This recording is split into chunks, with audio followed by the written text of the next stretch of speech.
还记得第一次去云南吃了一次鲜花饼，我就被它深深的吸引。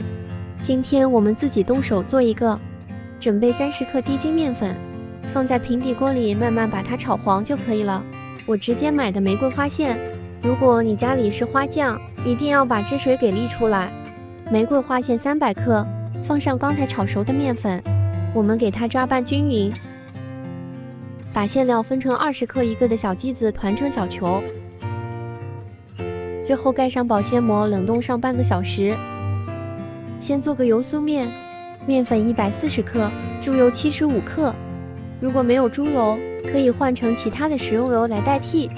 用手一直抓，给它抓成光滑的面团，盖上保鲜膜醒一会。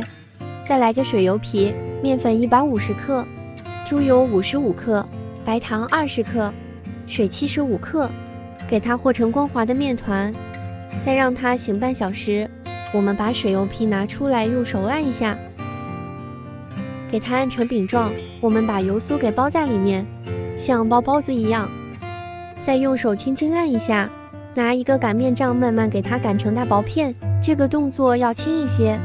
最后给它整理一下边缘，我们像叠被子一样给它叠起来，再把它横过来，我们再给它继续擀，这个动作一定要轻，防止油酥漏出来。最后把边缘给整理一下，我们从一头往里面慢慢的卷，这样卷起来会比单个的揪剂子要省很多的劲。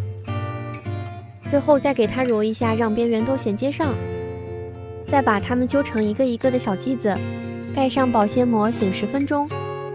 我们把有边缘的那一面朝里，然后给它按成小碗状，放入玫瑰花馅。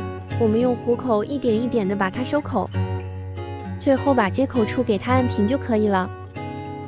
再把饼皮轻轻的按一下，放入烤盘内。最后我们给它装饰一下，每一个上都点上红点，如果没有也可以不点。烤箱180度放在中下层烤15到20分钟。鲜花饼已经烤好了，个个都像一个白胖子一样。我们取出来，大家看一看是不是很漂亮呢？切开一个看看，外表太酥了，一切全是渣。我还是先来试试它的味道吧。据说以前的皇上和妃子都特别喜欢吃这个鲜花饼。